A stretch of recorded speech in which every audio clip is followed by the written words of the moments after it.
This is the Garmin Vivo Active 5, which released this year and priced at $299. And this is the Garmin Epix Pro, released the same year, but it's almost 4 times the cost, over $1,000. A common belief is that if it costs more, therefore it's better, but I don't really feel like that's true. But to be sure, I have been wearing these watches for the last 30 days, and we're gonna be comparing the features, functionality, battery life, and a lot more on this episode.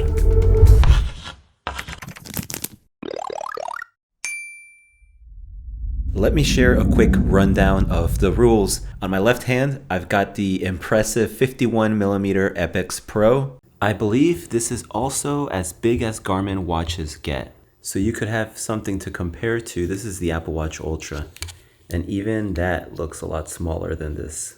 You could see here, it's paired to my iPhone on my personal Garmin account. And on my right hand, I have the Vivo Active 5, which this is 42mm. For this, I went out and I purchased an Android phone just so that this watch could be synced with its own Garmin account, which I created a month back. I'm trying to make this as fair as possible. Now, the Epix, you could actually get in 3 different sizes, so you can size down. On the other hand though, this $300 Garmin Vivo Active 5, it only comes in one size, and you should know that both of the watches are at 100% battery life. On this sunny day before heading to the gym, see if you could spot a difference in the displays.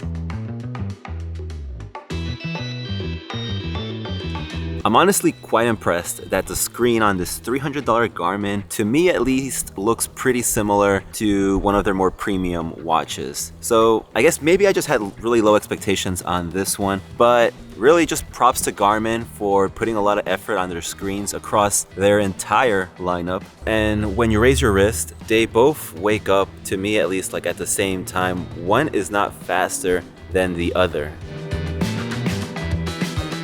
And fun fact, I didn't know this, but Garmin doesn't publish their processor specs online, so I don't know. Could it use the same processor? I don't think so. Now, both of these have dozens of workout activities. Let's take strength training as an example just for right now.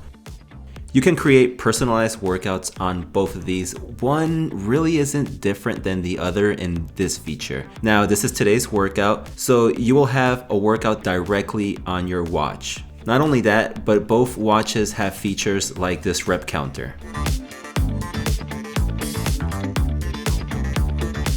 Okay, so you would think that the more expensive watch would be more accurate, but just watch this. I have a set of 8.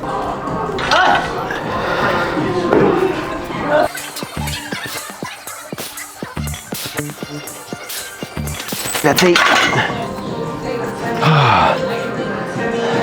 And the results.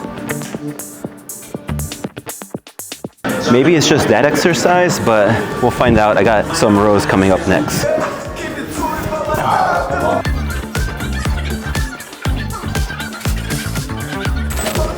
I think I counted 10.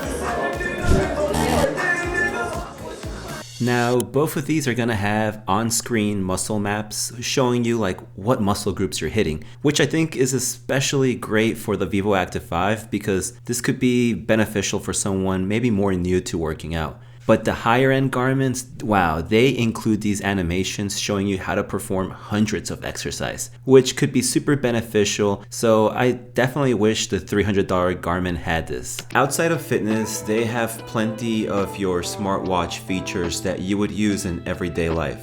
Like, they both have Find My Phone, so on this $300 watch, it will ping the Android. And on this $1,000 watch, it does the same thing on my iPhone. There's no difference there.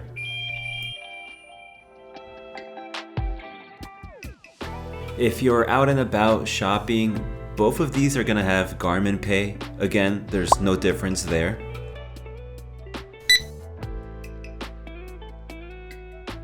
What are the differences then? That one is almost 4 times the price of the other. Now, a lot of it's gonna have to come down to the build. One feels like 80% plastic. Besides the bezel, this part is aluminum and it has a Gorilla Glass display. But the $1,000 watch, it's titanium with a sapphire crystal display.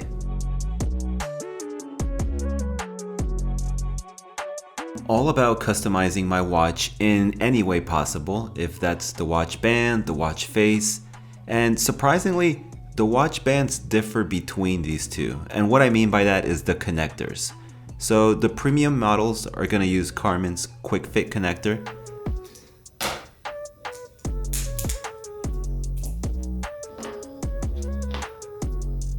It's very durable, easy to swap, premium build, and actually a very satisfying sound.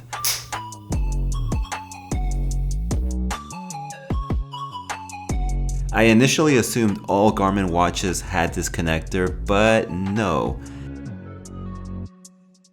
The more entry-level watches use Garmin's quick release connector, and it's not bad, but it's just not as good, not so easy to put on, and it just lacks the security I feel with this other type of connector. Now, besides these reasons, there are still other noticeable differences that you should know. On outdoor activities, it is like really the only time I would listen to music directly on my watch. But you should know, on my Epix Pro, I've had my entire Spotify music library on here. So when I bought this $300 watch, I wanted to do the same thing. I dragged my Spotify library and I inserted it into the watch, but it errored out on me. I didn't know if the issue was because it wasn't connecting to the home internet, or maybe at first I also thought it was Spotify, that maybe I just had too many devices on one Spotify account. It was actually none of that. The issue was that this didn't have enough storage. So yes, you should know a watch like this has 4 gigabytes of storage, while a $1,000 watch will get you 32 gigabytes of storage. So the higher end models are gonna have multi-band GPS, while as you would expect, the entry models are just gonna use a single band GPS. Now, after a month of wearing both during pave runs, trail runs, the results, they're not identical, but they're close enough, at least for me. But I'm not in a city with tall skyscrapers, and I'm also like not in the deep country just surrounded by trees. Maybe I'm just not hardcore enough. When you wake up in the mornings, they both have the morning report.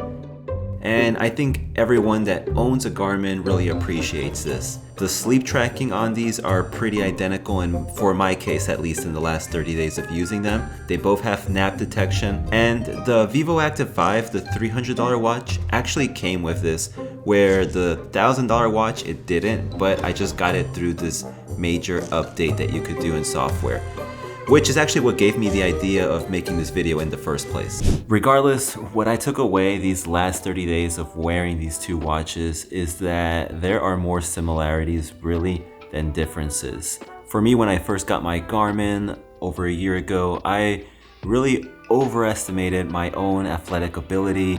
Either that, or I thought maybe I went on epic adventures, which I don't. But I ended up getting one of the most expensive Garmin watches, which really isn't necessary. So if you're considering purchasing a Garmin, I would suggest going into a store and seeing them in person. You can compare the build, the weight, the size of how it's gonna look on your wrist. And then if you wanna know more, I have a Garmin playlist that I've made right here, and I have another video right over there. But overall, if you found this video helpful, a thumbs up, a subscribe would be greatly appreciated. And I will also remind you guys, in the last video I announced that in a few weeks I will be releasing a few Garmin accessories. It's the first link down below if you guys are interested. Small plug right there, but I'll see you guys in next week's video.